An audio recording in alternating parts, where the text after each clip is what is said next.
Enthusiasm for travel has never been higher, as demonstrated by the nearly 250,000 of you who filled out this year's survey.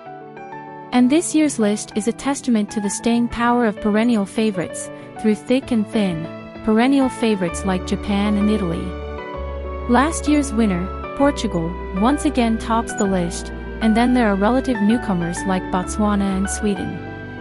And while each of these places have dealt with the challenges of the pandemic in their own unique ways, they and oppose, all welcoming us back with open arms now. Here are the 20 best countries in the world, as voted by traveler readers.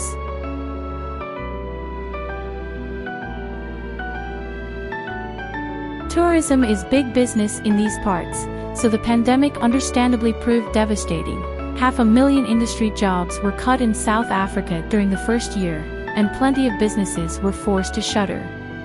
But international visitors, back in full force, will now find a slew of new openings, including a revitalized weekend market in Johannesburg and new beach clubs in the heart of Cape Town, which join the illustrious ranks of the country's famed safari resorts and wineries. Beyond the wildlife watching that has made South Africa a favorite destination for generations of safari goers, new adventures await around every corner. Take lessons with the country's first black African freediving instructor, the mermaid-esque Sandow Ndlovu. Retrace Viola Davis's footsteps in the filming locations from The Woman King. South Africa stood in for the former West African Kingdom of Dahomey, or collaborate on your own bespoke African print bomber jacket with local Joburg. Fashion designer Sibo Marabila.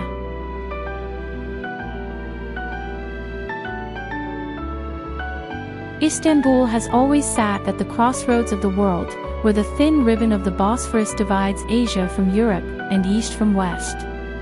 It and oppose has taken its position to new heights with a game-changing international airport that opened in 2019 and gained fandom among our readers for its modern design and impressive duty-free shopping zone. Returning visitors will find all the things they love about Istanbul still intact, from its minaret-filled skyline to its thrilling food scene, but there are plenty of fresh offerings, including a burgeoning contemporary gallery scene in artsy Karakoy. Farther afield, the turquoise coast attracts jet-setters with its traditional hammams and party-centric resorts alike, and there's a brand new, yet very old, reason to head out east into Anatolia. Last summer, UNESCO inscribed the 8,000-year-old Arslantepe Mound on its list of World Heritage Sites.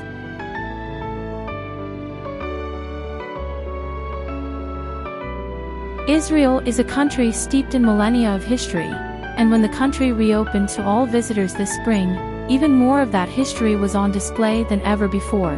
Take, for instance, the 2,000-year-old synagogue that was recently uncovered in the ancient city of Migdal, or Tel Ashkelon, the largest Roman-era basilica in the Middle East, which is currently undergoing restoration. First-timers and returnees will once again be able to explore the winding streets of alleyways of Jerusalem, nearly 4 miles of which are now accessible thanks to newly installed ramps and handrails. And the beachfront delights of Bauhaus-rich Tel Aviv have gotten even more chic thanks to the addition of new properties like the Soho House Tel Aviv, the Deborah Brown and the David Kempinski Tel Aviv. If you've gotten used to social distancing, you can luxuriate in the boundless expanses surrounding the newly opened Six Senses Shaharat, which sits in the middle of the Negev Desert, and, yes, has a camel stable if you want to venture out even farther.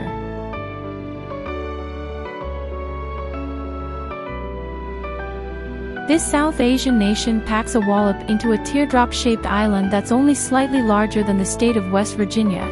Think high-elevation tea plantations that are eye-vibratingly green, national parks where sloth bears and endangered elephants roam, and friendly surf towns that, if you squint, might remind you of Costa Rica or Nicaragua 10 years ago. May we suggest a Hangama, with its indie music venues, locavore cafes, and eco-boutiques. And then there's the capital city of Colombo, where you can shop for local spices, fly kites along the waterfront, or even charter a yacht. As Sri Lanka has worked in recent years to secure its spot as a global tourism contender, it has faced quite a few challenges, from the 2019 Easter Sunday bombings to the pandemic, and it's looking to regain the trust of visitors with its trademark hospitality and good nature. not to mention an ever-expanding roster of new hotels and resorts.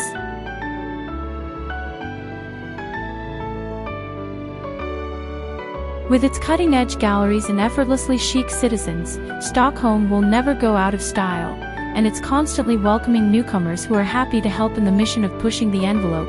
Take, for example, German artist Karsten Haller, who chose the city as the location of his first restaurant, Brutalisten, where he espouses a form of culinary minimalism he calls the Brutalist Kitchen Manifesto.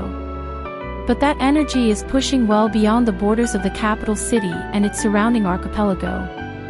In the country's northernmost stretches, Swedish Lapland is emerging as an unexpected dining destination, where you might sample gin infused with foraged pine sprouts or XO sauce made with cured, smoked, and dried reindeer. And among new lodging options there's Skellefteås Wood Hotel by Elite, which occupies one of the tallest all-wooden structures on the planet, and Arctic Bath, a 12-cabin hotel and sauna that looks like a bird's nest floating atop a river. Did we mention they're perfect places from which to watch the northern lights?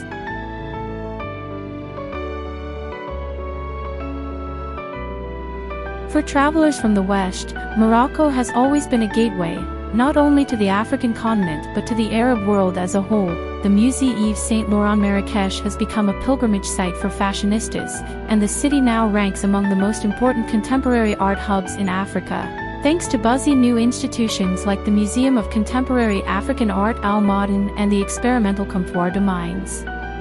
But for a true taste of Morocco, you'll want to venture out into the country's less tourist stretches, from its desert swimming holes to its Mediterranean beaches to its cedar-shaded villages which still retain their centuries-old Berber heritage thanks to blissful isolation up in the mountains.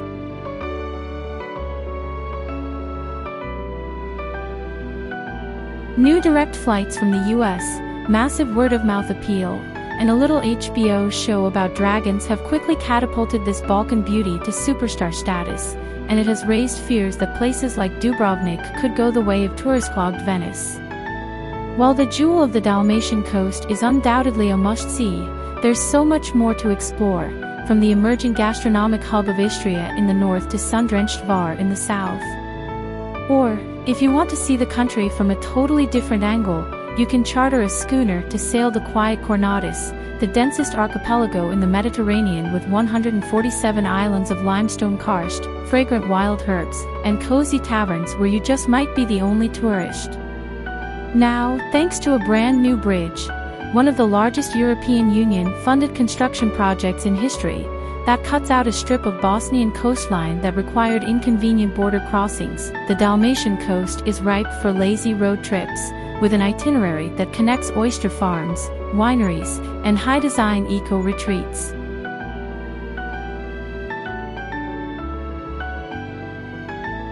For American travelers, Ireland has always felt a bit like an old cardigan, cozy, easy, and comfortable, the kind of place you can take multiple generations of family members to trace your genealogical roots or to scope out centuries-old castles and fireplace-warmed pubs. But there's also a decidedly youthful wind whipping across the Emerald Isle. The capital city is emerging as one of Europe's most forward-thinking tech hubs, nicknamed Silicon Docks for the prevalence of tech giants and startups headquartered along the Grand Canal dock. This infusion of big thinkers, with big wallets, has blown the dust off the island's traditionalist culture. Now, in addition to crossing Trinity College's long room off your bucket list, you might also find yourself foraging for nettles and pears with Taking a Leaf founder Myciel Murray or sipping whiskey at Teeling, the first new distillery to open within the city in more than 125 years. Beyond the capital, Ireland is dotted with remote hotels and airbnbs that allow you to spend the night everywhere from an island lighthouse in County May to a Scandi chic cabin in County Monaghan. And if you're in the mood for something farther afield, it doesn't get much more rugged than the Aran Islands, the filming location and inspiration for the Banshees of Inisherin.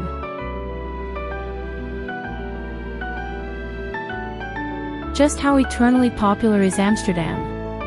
The Dutch capital has become a poster child for over-tourism, and it's devising some clever ways to combat the issue, from removing the famous I Amsterdam sign to potentially banning cannabis tourism. Another plan, urge visitors to expand their horizons to very slightly off-the-beaten-path neighborhoods like post-industrial Amsterdam-Noord, a new cultural hub that's 5 minutes from Central Station by a free ferry. If you're still craving that urban vibe but don't want to add to Amsterdam's teeming hordes, the formerly gritty Rotterdam has broken out as a leader in creative urban regeneration, with such standouts as the world's first floating farm, home to a herd of 40 grass-chomping cows, and an innovative business incubator where creative types are turning rainwater into beer and fruit peels into vegan leather. Beyond that, the Netherlands is filled with an ever-expanding array of under-the-radar countryside gems, which can best be explored from the back of a bicycle or, more whimsical yet, on a pair of ice skates. The frozen lakes, rivers, and canals of Friesland are a veritable winter wonderland.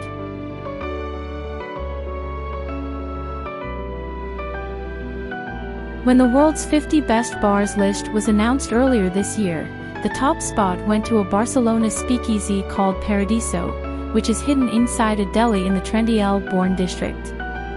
Impressively, 4 of the top 15 bars could be found in Spain. If you've spent any time in the country, especially after nightfall, you probably already know this obvious fact: the Spanish know how to party, and they love to do it in style. From the sherry and flamenco bars of Andalusia to the beach clubs of Bohemian Formentera to the tapas bars of Barcelona. In an ironic twist, some of the country's most notoriously party-hardy spots are moving in the opposite direction, shedding their reputations for debauchery to become serious cultural hubs. A new generation of creatives in Mallorca, for instance, are getting back to the land, with homey design hotels and natural wineries, while a host of boutique hotels and Michelin-star restaurants in Marbella is enticing visitors to explore beyond the, admittedly gorgeous, beachfront and into the previously underrated Old Town.